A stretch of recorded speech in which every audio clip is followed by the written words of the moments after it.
Thank you, Mike. So now that we are recording, again, thank you everybody for being here this afternoon and taking the time. Today we are welcoming Marley Mayon. She is the Training Projects Coordinator with PCAR. She will kind of be going over several different topics. So once Marley is finished with her presentation, then we can have our general discussion and go over any questions that anybody might have. So I will pass it over to Marley. Desiree, I'm going to go ahead and share my screen. Wait, are folks able to see my screen okay? Cool. All right, so thanks so much for having me. I'm excited to share. The title I gave for this presentation is PCAR A to Z, so I'm going to cover kind of a variety of things that I think are useful, especially as it relates to the month we're in here in April for Sexual Assault Awareness Month. So especially we'll be looking at kind of PCAR's role in supporting advocates, allied professionals, folks in this space, expert witnesses, and survivors throughout Pennsylvania. And my name's Marley Mayon. Like Desiree said, I'm the Training Projects Coordinator with PCAR. I've been with PCAR for almost a year and a half. I was doing coalition work previously in Arizona. I'll talk a little bit about that kind of. So yeah, excited to share. So just kind of an overview of what I'll go over today. A briefer on what really are sexual assault coalitions.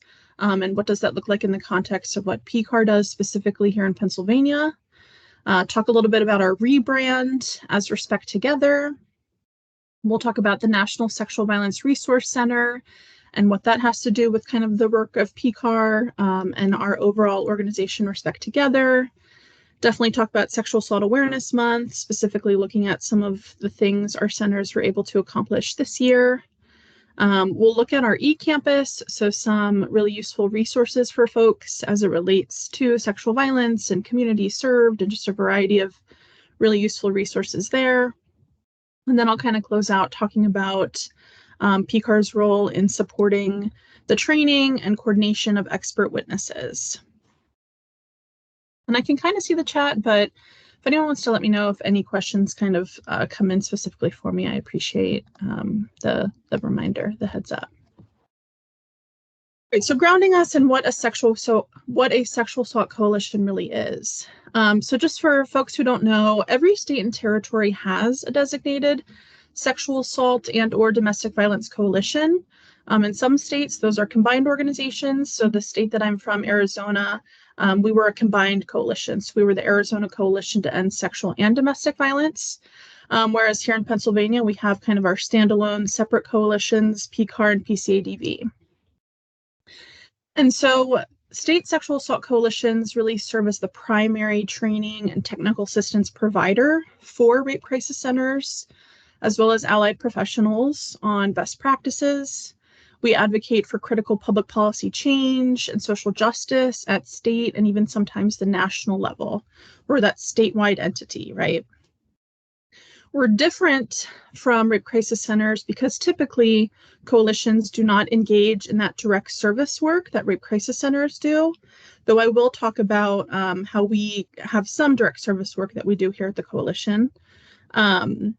And really our work is to ensure that rape crisis centers have resources, capacity, training, just really general support to serve the survivors in their own communities, because we know rape crisis centers know their communities best. And so how can we really set them up for success to provide that kind of specialized care? So just a little quick history on PCAR. We were founded in Harrisburg, August 4th, 1975. We were actually the nation's first anti-sexual violence state coalition, which I think is so cool to be part of the first one in the country. And next year will be our 50-year anniversary. So within 5 years of starting, we organized conferences, we supported the creation of new local programs, we helped pass legislative reform to secure rights for victims. We developed a model protocol for sexual assault exams, sparked awareness of child sexual abuse with educational series. We developed a code of professional responsibility for rape crisis counselors that became a national standard. And so today our mission is to work to eliminate all forms of sexual violence and to advocate for the rights and needs of victims of sexual assault. Just a little history on us. And so this is where I get back into that kind of direct service component. So one kind of project within PCAR is the Sexual Violence Legal Assistance Project, or SVLAP as we refer to it. So that's a project that was launched in 2018 and provides short-term legal assistance for victims and survivors of sexual assault. And so this project really targets areas where legal services are unavailable. It prioritizes survivors of non-intimate partner violence to really fill those existing gaps in legal service provision. And the way SVLAP works is survivors can call SVLAP themselves. I have our hours there Monday through Friday, 9:30 to 4:30. And the way that works is they will complete an initial intake process, and then depending on if it's kind of a good fit and we're able to support them, the team of lawyers and paralegals that we have as part of the SVLAP project will kind of meet with them to review their information. The director of SVLAP, Andrea Levy, actually has some really great trainings that she's offering in May specific to SVPOs and PFIs. So I'll be sure to share the training flyer for those. I think there are 3 in-person trainings in May, so I'll share that. So in addition to providing this great kind of direct service legal work, there's also some training opportunities that SVLAP engages in as well.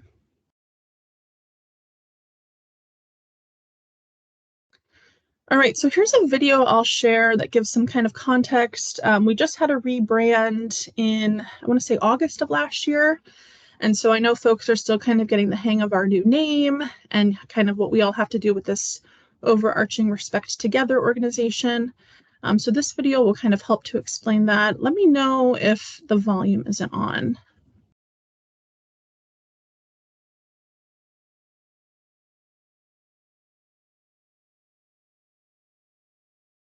Hey, Marley, I think the volume isn't coming through. Okay, thanks for letting me know. Maybe I'll reshare. Let's see. Yep, include sound. Okay, we'll try this again. Let me know if it doesn't work this time. In the fertile soil of compassion and resilience, survivors and allies planted a seed. We named it PCAR, the Pennsylvania Coalition Against Rape, rooted in the unwavering support of our community. This sprout matured into a mighty tree, branching out to a national scale when PCAR founded the National Sexual Violence Resource Center. Our roots deepened, our trunk grew stronger, all the while nourished by our community and allies. Yet as our canopy expanded, the name PCAR no longer captured our organization's full essence. We embarked on a rebranding journey. From this process emerged Respect Together. As the Respect Together tree started with a seed and grew into a symbol of resilience, unity, and collective mission. For we believe in achieving this vision, we can only get there together. So like I said, that is some context on how we kind of change names, or I should say rebranded. And so we are now kind of this overall entity that is Respect Together. So there was kind of that tree visual where the overall tree is Respect Together. And then we have PCAR and NSVRC. I have another visual that can help us to kind of understand that. But yeah, so this is our Respect Together group and some folks from the centers that we serve. We had a recent welcome reception honoring Yolanda, our new CEO. I think I have some pictures in here that I'll share of her too. So yeah, we are Respect Together. This is a quote from our former CEO, Karen Baker, that I think just gives more context on our new name. So I'll read this. It says, "Our new brand leads with a message that has always been core to our work. It takes all of us working together to create a world in which all people are treated with respect and have full autonomy over their own bodies and sexual expression.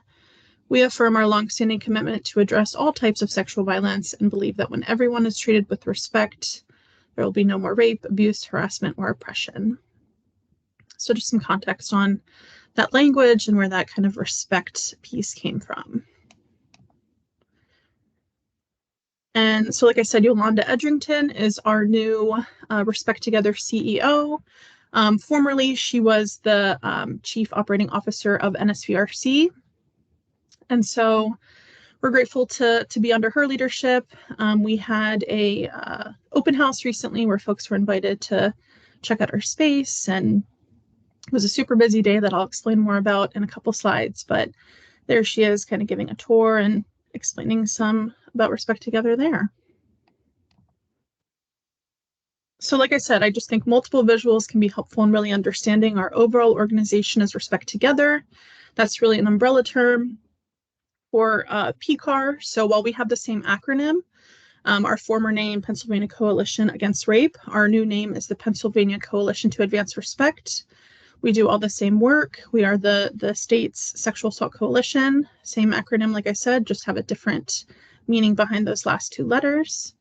And NSVRC is also kind of housed within that umbrella of Respect Together. So now looking at the NSVRC, the video kind of explained this, but the National Sexual Violence Resource Center was first established in 2000 by PCAR and the CDC, and it was established to coordinate and advocate for sexual violence prevention efforts on that national level. And so today, the NSVRC mission is to provide leadership in preventing and responding to sexual violence through collaborating, sharing, and creating resources and promoting research. And so here's a picture of our opening back in 2000. And so the NSVRC is really the leading nonprofit in providing information and tools to prevent and respond to sexual violence. They translate research and trends into best practices that help individuals and communities and service providers achieve real and lasting change. The NSVRC also works with the media to promote informed reporting to ensure that reporting is accurate. We know that the language and context that sexual violence is presented in the media really frames and is telling of sometimes victim blaming, conditioning. So they have a really important role in that work with media. And then every April, NSVRC leads Sexual Assault Awareness Month efforts, a campaign to educate and engage the public in addressing this widespread issue. So we'll talk a little bit about SAM in the next slide. I wanted to also just say, as it relates to the NSVRC, they're this national entity that folks from across the country can really utilize for that sexual violence specific resource and knowledge. But when it comes to Pennsylvania, when the NSVRC receives any sort of Pennsylvania specific questions or TA, those are really directed to the coalition, right? So oftentimes my department, the resources and advocacy department, might be the folks supporting the answers to those questions. So we're a little unique in that those Pennsylvania specific things that the NSVRC receives go directly to the coalition to respond to. So the start of Sexual Assault Awareness Month, this first started in London, England in 1975. That was a really important year globally for sexual assault intervention, prevention. And so this really started as a group of activists kind of gathering to take a stand in the form of a Take Back the Night protest against sexual violence that was often perpetrated against them in the evening, right? In the early 1980s, the National Coalition Against Sexual Assault encouraged each state to organize sexual violence specific awareness activities during what was Sexual Assault Awareness Week. And then by the 1990s, that week turned into a full month, that is April. And so it wasn't until 2001 that both the NSVRC and PCAR recognized the first nationally observed Sexual Assault Awareness Month. So we're really only in our 23rd year of having a Sexual Assault Awareness Month. You might often hear folks refer to it as SAM. We might all refer to it as SAM in this space. So we're still kind of new in having this form of awareness. So here's a photo from one of the original Take Back the Night protests. Like I said, this first started in England in 1975. The first US protest was actually in San Francisco in 1978. And so More than 5,000 women participated to protest the violence women experience in public places at night, really demonstrating that together as a collective, women can resist fear, reclaim public spaces, and demand safety in their communities. Of course, over time, this event has become, much more inclusive, really a rallying cry to end all forms of sexual violence perpetrated against people, perpetrated against people of all genders. And so, we've just kind of evolved to make sure we're honoring all people impacted by sexual violence. And so I'll share a couple kind of Take Back the Night events that we continue to have. Every year, the Pennsylvania Coalition to Advance Respect shares a statewide theme that complements the national theme. And so I have both of our themes here. This year's statewide theme is United to Prevent Sexual Violence. So this is PCAR's theme here in this graphic. And so that's just kind of the overarching theme that we encourage centers to kind of engage with. We have things like the 30 Days of Sexual Assault Awareness Month facts, or kind of interactive things for folks to engage with there. The NSVRC theme is Building Connected Communities. And so we like for those themes to kind of support one another. We invite folks to kind of engage with these themes to really bring awareness in April, but make sure that that kind of continues beyond the month of April as well. So I have just a couple highlights of Sexual Assault Awareness Month 2024 to focus on events that I know some of my colleagues engaged with. And if anyone wants to highlight things that they were able to participate in their communities, please feel free. So the Victim Outreach Intervention Center, or VOICE, in Butler County held a basket bingo fundraiser to support some center moving expenses. One of our colleagues, Jamie, was able to participate in that one. I know they were able to have, I think, like a couple hundred folks in attendance and raised, I think, thousands of dollars in support of that fundraising effort.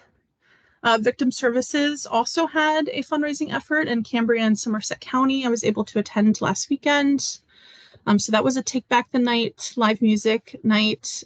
So they had different live music, like bands performing and survivors speaking. And so often Take Back the Night events will have maybe a survivor speaker component, often that fundraising component, and really just aimed at getting the community engaged in that awareness of sexual assault.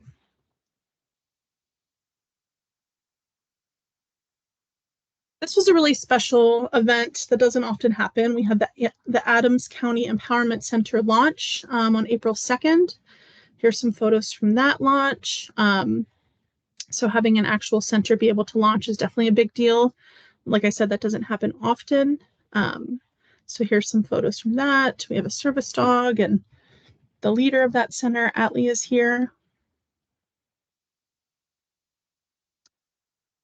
We at the coalition like to have advocacy days. Like I said, a big function of those state coalitions is providing that advocacy on that state level. And so we had our advocacy day, I think was maybe our first in-person advocacy day since the pandemic.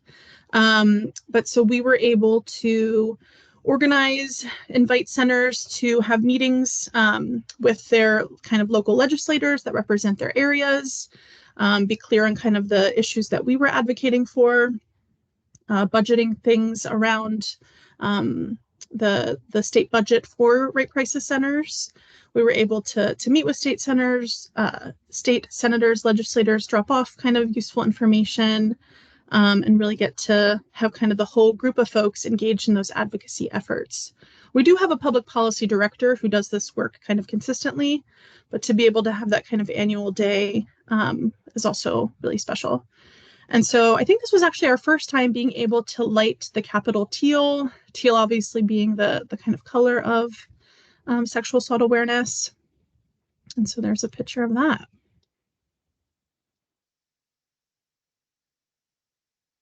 Some upcoming Sexual Assault Awareness Month events, because we still have, less than a week left of April.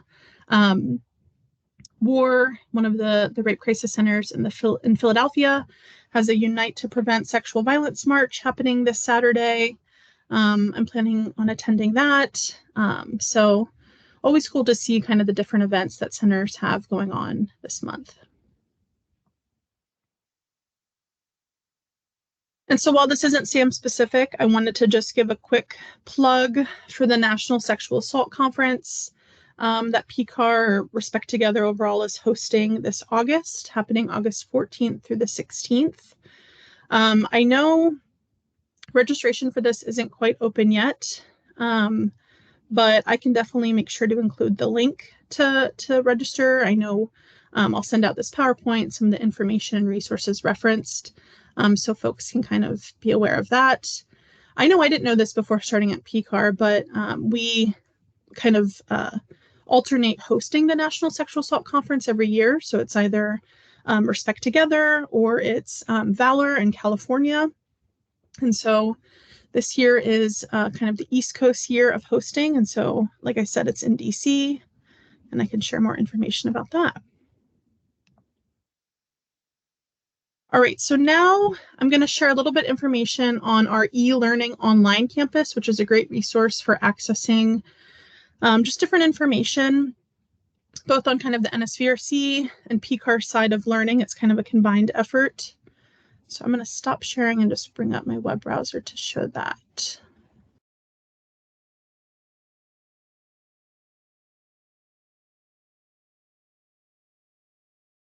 And I'll just kind of show folks a little bit about our website too.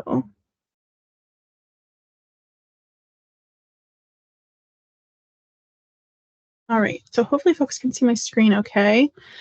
So this is the PCAR.org website that I'm on here. And so I just want to look through and show y'all a couple of the different resources specific to the PCAR side of things. So this is our homepage. Lots of the information I just shared about the context of PCAR can be found here. You can see kind of the way things are divided up here. Information on SVLAP would be in this section.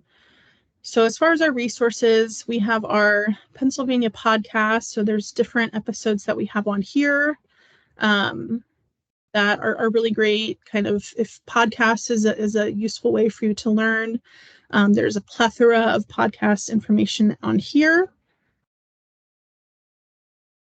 We also have our library, which I think is a super underutilized and really great resource that's specific to Respect Together and PCAR. So rape crisis centers actually are able to access and check out books out of our library. It's a really robust library that has everything from articles, reports, brochures, lots of really great information. Mel is kind of our contact person there to support all things library. So always like to plug the library when I can. And then specifically our e-learning online campus. This is, I'm going to kind of walk folks through how to create an account and how to utilize some of the resources here.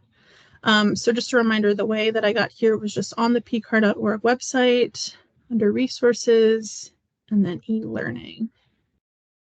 And so when you scroll down here, you can click visit our campus. And I'll be sure to send the pcar.org link for the resources there. And so there's kind of a variety of training materials. Clicking this free courses will bring you to kind of all the different topics where different specific videos are listed. And so I'll kind of walk you through, I think for this group in particular, resources that might be especially useful are under, let's see, this multidisciplinary collaboration tab, kind of at the bottom here. So if you go to this effective collaboration for start and stop teams, once you actually get to the video that you want to watch, it'll require you to either log in or create an account.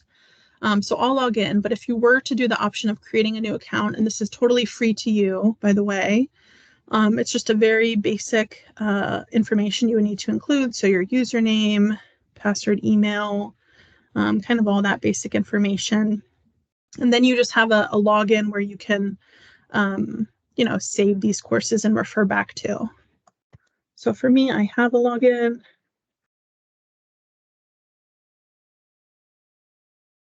And so there I'm able to access that video I just clicked on, using mission and goals to cultivate meaningful change as part of this effective collaboration for Start and Stop Team videocast.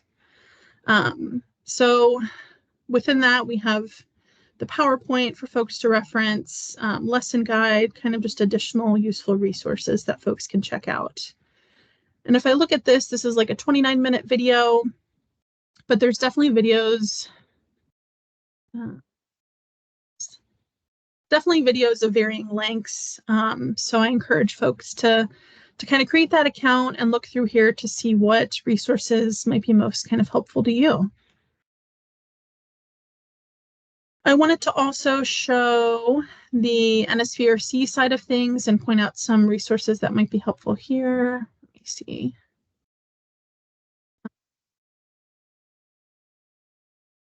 Sharing screen thing is blocking me a little bit. Okay, so on the nsvrc.org website, this is kind of the homepage here. When it comes to resources, you're able to kind of look by population. So for a lot of us in this space, we might look at this Advocates and Educators tab, and then lots of useful learning here. So this online learning piece would take us to the same eCampus. Those are both like NSVRC and PCAR specific resources, kind of all housed within there. But I think for this group, the sexual assault response teams resources and toolkit is especially useful. And so we have kind of our 2018 updated SART toolkit. I think I have that pulled up. But lots of just really useful information for folks to explore and see how that might be most useful to you. So yeah, that's NSVRC. And then lastly, I just wanted to highlight a website, and I'll be sure to include this in my follow-up information to Desiree as well. But often it's helpful because we have, the Commonwealth is so vast and we have so many different counties. It's nice to see this location resource to be able to get a sense of what your center is by county. And so like if we clicked Dauphin County, where I am, we would be linked to our center there. So just a plethora of really useful information. I think just exploring that resources tab is really useful if folks ever want to get connected to our library resources. Happy to make that connection. So yeah, that's a little bit about our eCampus. I'll go ahead and stop sharing and bring up my PowerPoint again.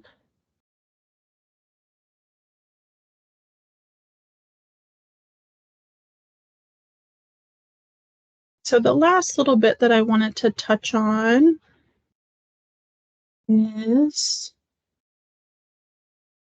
folks are seeing my screen again, is expert witnesses. So talking about the power of expert witnesses and PCAR's role in the coordination, the training of expert witnesses. And so this was a quote I actually pulled from our expert witness training, which I'll talk a little bit about, that I think just really speaks to why there's a need for expert witnesses, why that's relevant, why that's such an important focus area for us. It says, because cultural myths still affect common understanding of rape and rape victims, and because experts have been studying the effects of rape upon its victims only since the 1970s, we believe that patterns of response among rape victims are not within the ordinary understanding of the lay juror.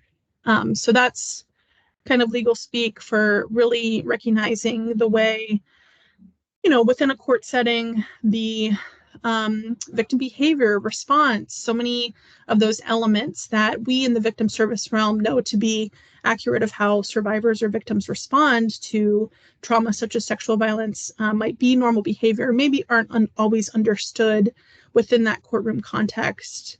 And that's, all the more reason why having that expert witness perspective is so valuable in these cases. So much like I was saying, advocates as expert witness provide this really important perspective. So advocates are able to speak to that nuance of victim behavior, dispel those commonly believed kind of myths associated with how we, society, might believe a survivor is supposed to respond. Advocates in this expert witness role can speak to those different trauma responses that a survivor might have experienced, that fight, flight, or freeze. And they can also provide really useful information and explanation on why things like delayed reporting are common, why folks might not, receive a medical forensic exam, things that if we're not as understanding of this world, we might not understand why a survivor would respond that way. Advocates are able to give that research-backed information on why survivors might respond in these specific ways. And so when it comes to PCAR's role in supporting expert witnesses, we host regular expert witness testimony training in partnership with Equitas. For both experienced advocates, I'll talk a little bit about who's eligible for that, as well as prosecutors. So it's a space for both advocates and prosecutors. It's a full day training that we provide. It's in person, and we kind of kick off the day with learning, understanding of trauma, victim behavior. Like I said, an audience of both the advocates and the prosecutors. And then in the afternoon, we get to have some actual scenario work. So prosecutors are able to kind of role play with an expert witness, kind of practice on example cases on how they might ask questions, how an advocate might respond, really get that practice before they're in that courtroom setting. So once expert witnesses have been trained, they're kind of in our PCAR database of trained expert witnesses. And then when prosecutors reach out to PCAR in need of an expert witness for specific cases, we kind of look back on our database of folks who are trained and reach out to folks and kind of connect them with the prosecutor accordingly. We try to be mindful of the county that case is in. So we wouldn't want to utilize an expert witness where the trial is happening in the county. We wouldn't want an expert witness who's also doing work in that county to avoid any sort of kind of conflict there. Maybe the advocate worked directly with the survivor in that case. So the way it works is if someone from Dauphin County had a case that they needed an expert witness for, we would reach out to expert witnesses trained in those surrounding counties to avoid any of that potential conflict of interest. And then additionally, PCAR aids the expert witness in the drafting of the expert witness report that's entered in, as well as the CV. And so part of the training goes over what are the elements of that report, what are the elements to include in your CV, how can you speak to being a really experienced advocate, things like that. Oh, and one other thing I wanted to mention about expert witnesses is they set their own rates. That's not something that PCAR kind of has any role with. We just kind of make those connections between prosecutors and expert witnesses. But in terms of that rate that an expert witness might have for that service, that's kind of negotiated advocate to prosecutor.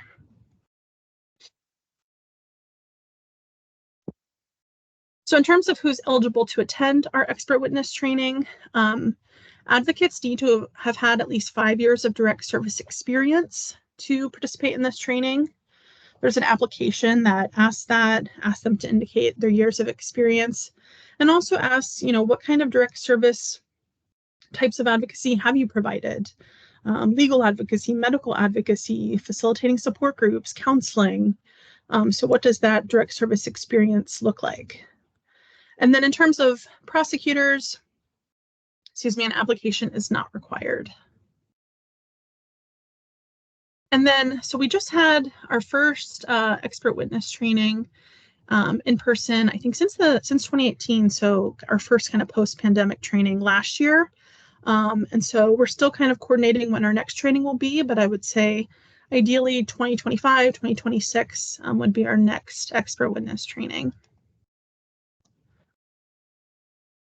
I wanted to share a quick story about an expert witness victory we had recently.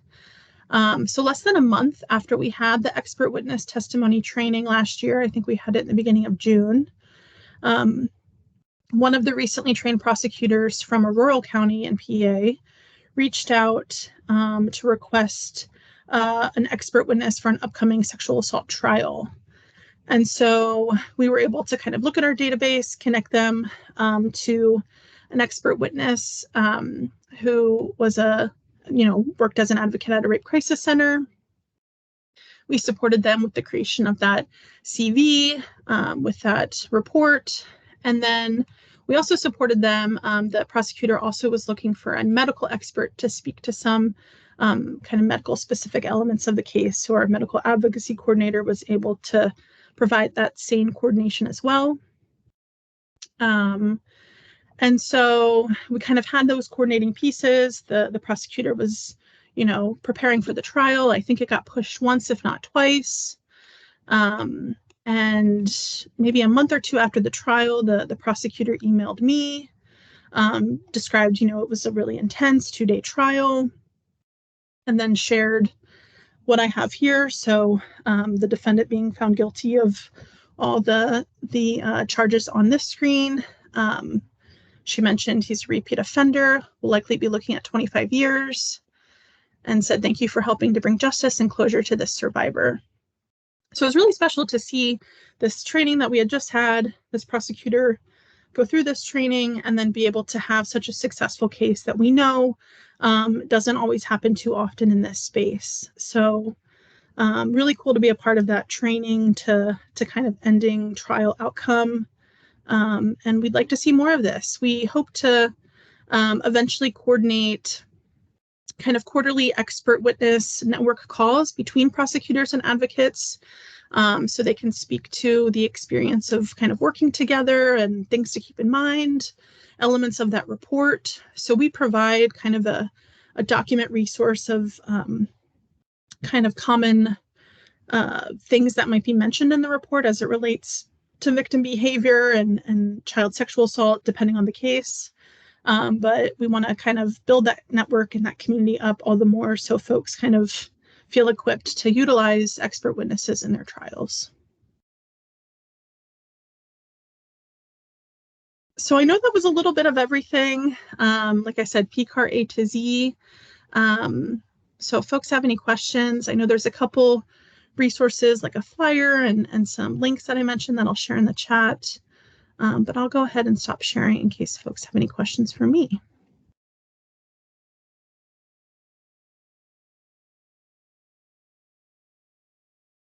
Let's see.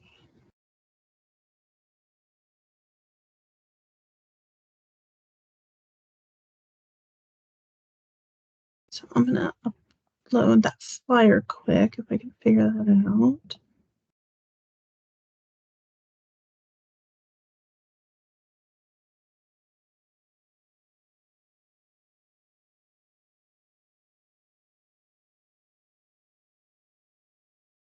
Which maybe I can't. If you can't, what I can do is I can get those out to everybody next week if you want to email those over to me. I'll send everybody that's in the call an email with the available resources, the PowerPoint, and then also just a link to our YouTube channel where we'll also post this. So if you can't get in the chat, just forward them over to me and I'll make sure we get them out to everybody then. Cool, I appreciate it. Yeah, sorry that I'm having technical difficulties with that. I can't figure out, but I'll be sure to, send over that flyer I mentioned of the trainings our SV Lab director is doing, and then just some of the links I mentioned too. Thanks. Sounds good. Does anybody have any questions for Marley before we move on? Or does anybody have anything that they'd like to share? If you did have any Sexual Assault Awareness Month activities that was, kind of special in your county or anything like that? Oh, Chrissy, go ahead. Hi, yeah, I'm up in Erie County, Pennsylvania, not necessarily specific to this month, but we are hosting a sexual assault response conference next month on May 31st here in Erie County. I'll put the conference website in the chat in case anybody's interested. I would love it if you could share, especially those that are local to us regionally. It's relevant to law enforcement, prosecutors, advocates, prosecutors, and medical. Marley is actually coming to present 2 of our workshops at it. We have John Curlin from Equitas, Dana, I can't think of her last name, from Spark, coming to do some stalking stuff. So I think it's a really good group of workshops. So I wanted to share that with everybody in case anybody is looking for some training. Sounds good. Thank you, Chrissy. Is anybody else that would like to share?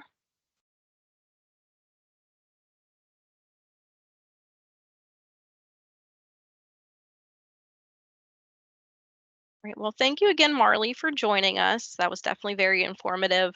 Get some more information on PCAR and everything that you have going on. Of course, if anybody has any questions you think of later, Marley's contact information is at the end of that PowerPoint then once we do get that sent out. So kind of just to shift gears here for just a couple minutes, does anybody have any questions about the protocols that you've been working on? Any questions for either PCCD, or if there are any questions you'd like to pose to the group as a whole, to see how other counties are kind of approaching things at this point? I just want to turn it over to everybody if you have any questions or anything you'd like to talk about.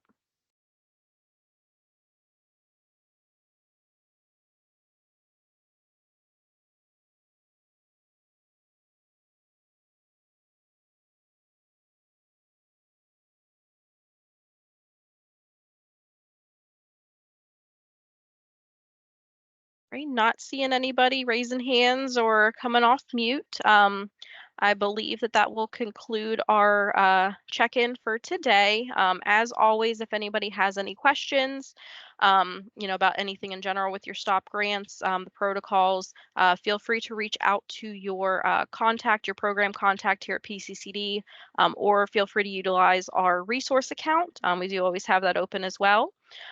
So we will finish this off here for today. Thank you everybody for joining us. And again, thank you to Marley for being here as well. All right. Hope everybody has a good rest of the day and rest of the week.